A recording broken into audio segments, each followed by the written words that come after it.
If Pixlr Editor is not working for you, don't worry. In this video, I'll walk you through the fastest fixes step by step so you can get the editor loading properly again. Whether Pixlr is stuck on a blank screen, not opening, freezing, or crashing in your browser, these simple troubleshooting steps can usually solve the problem without needing to reinstall anything. And before we begin, if this tutorial helps you out, please hit the like button and subscribe for more quick software fixes and editing tutorials. Alright, let's get started. First, try a force refresh on the Pixlr Editor tab. On Windows, press Ctrl plus F5. On Mac, press Command plus Shift plus R. This forces your browser to ignore old cached files and re-download the latest version of the editor.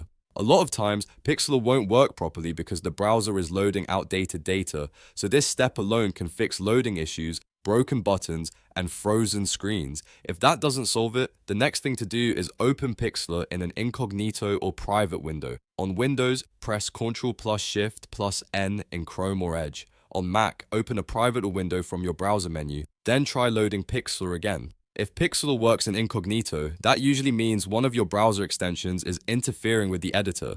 Common culprits include ad blockers, password managers, privacy tools, or script blockers. To fix that, go back to your normal browser window and disable extensions one by one until you find the one causing the issue. After each change, reload Pixlr and test it again. Now let's move on to graphics acceleration. If you're using Chrome or Edge, open your browser settings, then go to System. Look for the option that says Use Graphics Acceleration when available. If it is turned on, keep it enabled if Pixlr is stable. But if Pixlr is crashing or not rendering correctly, try switching it off to force a software reset, then restart the browser and test again. In some cases, if it is already off and you're still having issues, turning it on can help instead. This setting affects how your browser handles graphics, heavy web apps like Pixlr, so it's an important one to check.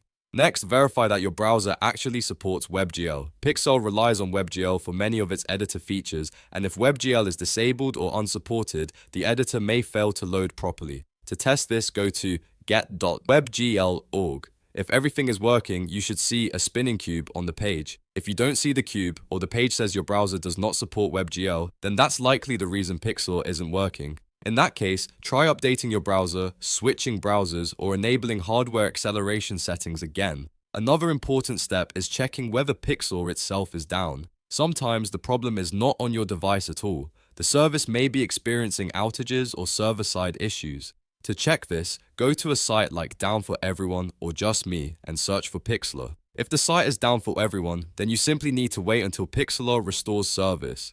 If it says the site is only down for you, then the issue is likely local to your browser or computer, which means the earlier steps should help. If you've made it this far, I recommend trying the steps in this order. Force refresh, open in incognito, disable extensions, check graphics acceleration, verify WebGL, and then confirm the server status.